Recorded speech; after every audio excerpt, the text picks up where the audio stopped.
కూటమి ప్రభుత్వం కొలువుదీరిన తర్వాత రెడ్ బుక్ హామీలు మాత్రమే నిబద్ధతతో అమలు చేస్తోందన్న విమర్శ మూటగట్టుకుని ఉంది. వైసీపీ నేతలపై భౌతిక దాడులు, కేసులు, అరెస్టులు యథేచ్ఛగా సాగుతున్నాయి. మరోవైపు ఇసుక, మట్టి, మద్యం, రియల్ ఎస్టేట్ వ్యాపారాల దోపిడీ, పరిశ్రమల యజమానులను బెదిరించి మరీ అక్రమ వసూళ్లు, గత పాలకులే మేలు అన్న రీతిలో టీడీపీ అరాచకాలు సాగుతున్నాయన్న చర్చ విస్తృతంగా సాగుతోంది.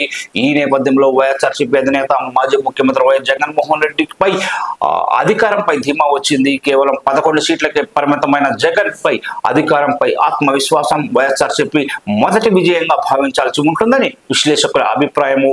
ఇటీవల కాలంలో వైఎస్ఆర్సీపీలోని వివిధ స్థాయిల్లోని నాయకులతో జగన్ వరుస సమావేశాలు అయితే నిర్వహిస్తున్నారు. ప్రతి సమావేశంలోనూ జగన్ ఇచ్చే భరోసా ఏమిటంటే మళ్ళీ మనదే అధికారం. పార్టీ కార్యకర్తలు, నాయకులపై అక్రమ కేసులు పెట్టి వేధించే అధికారులు, పోలీసులు సప్త సముద్రాల అవతల ఉన్న విడిచిపెట్టేది లేదని హెచ్చరిస్తున్నారు. రిటైర్ అయినా వదిలేది లేదని ఆయన పదే పదే వార్నింగ్ ఇవ్వడం ప్రాధాన్యం సంతరించుకుంది. ఏదో వైసీపీ నాయకుల్ని, కార్యకర్తల్ని సంతృప్తి పరచడానికి జగన్ ఇలాంటి వార్నింగ్లు ఇస్తున్నారని అనుకుంటే పొరపాటే. చేతిలో అధికారం ఉంటే కేసులు పెట్టి జైలుకు పంపడం ఖర్చుతో సంబంధం లేని వ్యవహారం. అందుకే ప్రస్తుతం కూటమి ప్రభుత్వం కూడా యథేచ్ఛగా రెడ్ బుక్ రాజ్యాంగాన్ని అమలు చేస్తుందన్నది వాస్తవం. తమతో పాటు పార్టీ నాయకుల్ని, కార్యకర్తల్ని అకారణంగా వేధిస్తున్నారని జగన్ రగిలిపోతున్నారు. అందుకే ఆయన మరీ ప్రత్యర్థులను హెచ్చరిస్తున్నారు.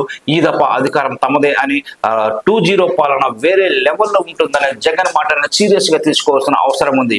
ఎందుకంటే జగన్ చెప్పాడంటే చేస్తాడంతే అని వైసీపీ నాయకులు గుర్తు చేస్తున్నారు. మొత్తానికి రాబోయే రోజుల్లో రాజకీయాలు యుద్ధ వాతావరణం సృష్టిస్తాయనడంలో ఎలాంటి సందేహం లేదు.